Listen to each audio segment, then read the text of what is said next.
Zorin OS versus Linux Mint. Which one should you be using? Hey guys, in this video I'm going to break down Zorin OS and Linux Mint, two of the most popular beginner-friendly Linux distros, so you can decide which one fits your needs best. Let's start with Zorin OS. It's built for people who are new to Linux, especially if you're switching from Windows or Mac OS. It even has a special Windows look mode, so things feel familiar right away. Great if you want something fast, clean, and easy to use. Perfect for older laptops or family members who just want things to work without any fuss. Now let's talk about Linux Mint. Mint is a bit more mature. It's been around longer and feels like a natural desktop experience.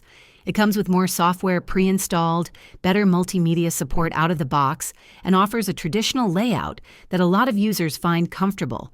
If you want a system that's stable, polished, and ready to go, Mint might feel more like home. So which one is better?